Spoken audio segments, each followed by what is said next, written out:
நான் கேக்குறேன், நம்மளுக்கு நாங்க எந்த கட்சிக்கும் பெரிய எந்த திமுகவுக்கு அதிமுக ஆதரிக்கிற கட்சி அமைப்பு அல்ல மே 14 இயக்கம். எங்களுக்கு இந்த கட்சிகள் நம்ம ஊர் கட்சி. இது திமுக அதிமுகவோ நம்ம ஊர்ல பிஜேபி காரம்பி கொடிகட்டி இங்க அரசியல் பண்றானே, கலவரம் பண்றானே, இந்த மாதிரி திமுகவோ அதிமுகவோ வட மாநிலத்தில் எங்க கட்சி கட்டிட முடியுமா சொல்லுங்க? மகாராஷ்டிராவிலயோ குஜராத்லயோ அதிமுக கொடியேற்ற முடியுமா? எல்லாம் இந்தியர்கள் சொல்றானே, எல்லாம் பாரத் சொல்றானே, பாரத் மாதா கீ சொல்றானே, அவன் ஊர்ல அதிமுக கொடிய எடப்பாடி ஏத்த விடுவானா சொல்லுங்க? உத்தரப்பிரதேச ஏத்த விடுவானா? விடமாட்டான்ல. அப்புறம் எதுக்கு அவன் கூடி நம்ம ஊர்ல பறக்குது? அப்புறம் எதுக்கு அவன் கூடி நம்ம ஊர்ல பறக்குது?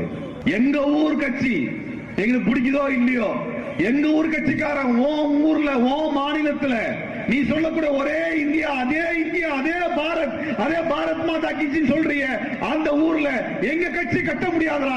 ஆனா உன் கட்சி என் ஊர்ல கட்டலாமா? கட்ட முடியுமா? ஏன் இங்க இருக்க கட்சிகளா இந்தியா மேல பற்று இல்லையா? நீ மட்டும்தான் பற்று வச்சிருக்கிறியா? நீ மட்டும்தான் சாமி கும்பிடுறியா?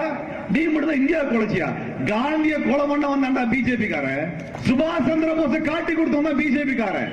காமராஜர் கொலை பண்ண முயற்சி பண்ணவங்க பிஜேபி காரன். அப்புறம் என்ன யோகியது? யாரெல்லாம் வெள்ளைக்காரர்களுக்கு எதிராக சண்டை போட்டார்களோ அவர்களை எல்லாம் கொலை செய்ய வேண்டும் என்று பட்டியல் போட்டு கொலை செய்த கூட்டம் தான் பிஜேபி RSS. மறந்துடாதீங்க. அவனுக்கு தமிழ்நாட்டுக்கு என்ன சம்பந்தம்? மானமுள்ள தமிழனாக இருந்தால், சுயமரியாதை உள்ள தமிழனாக இருந்தால் பிஜேபி கொடியும் நாம் தமிழர் கொடியும் இந்த மண்ணில பறக்க கூடாது. பிராமண கடப்பறையாடா நீ ஏன் தூக்கிட்டு வர்ற?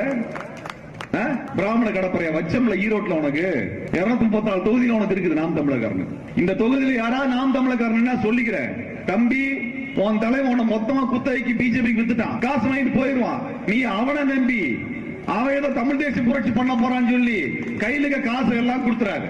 அப்புறம் நாசமா போயிரு. ஒவ்வொரு தேர்தலையும் புது புது வேட்பாளர் வாங்கி நிறுத்த வைக்கிறான். அப்படி என்னது? பழைய வேட்பாளர் ஓட்டாண்டி ஆகி ஓடி போட்டான்னு அர்த்தம். உங்களால மொத்தமா ஹோல்சேல விக்கிறது உங்க அண்ணன் உட்கார்ந்து இருக்கிறாப்ல. இந்த முறை நாங்க சும்மா விட மாட்டோம். மே 14 இயக்கம் எங்கெல்லாம் வாய்ப்பு இருக்குதோ அந்த தொகுதியில எல்லாம் நாம் தமிழர் தோக்கடிச்சு ஏற்கனவே தோக்கடிச்சுதான் இருக்கிற. ஏற்கனவே நீ டெபாசிட் வாங்குறது இல்ல, அதுவும் கிடைக்காம பண்ணும். ஏன்னா தந்தை பெரியாரை என்னைக்கு ஒருத்தன் இழிவு செய்யறானோ அதுக்கப்புறம் அவன் கட்சியெல்லாம் விடக்கூடாது. தமிழ்நாட்டில் என்னாலும் பரவாயில்ல, உயிரே போனாலும் பரவாயில்ல, எங்களுக்கு எந்த கவலையும் கிடையாது. நாங்க தேர்தல் நிக்கிற கட்சியெல்லாம் கிடையாது, அமைப்பெல்லாம் கிடையாது. இலக்கியத்தால் ஒன்றுபட்டு உறுதி கொண்ட மக்களே வரலாற்றை படைப்பார்கள்.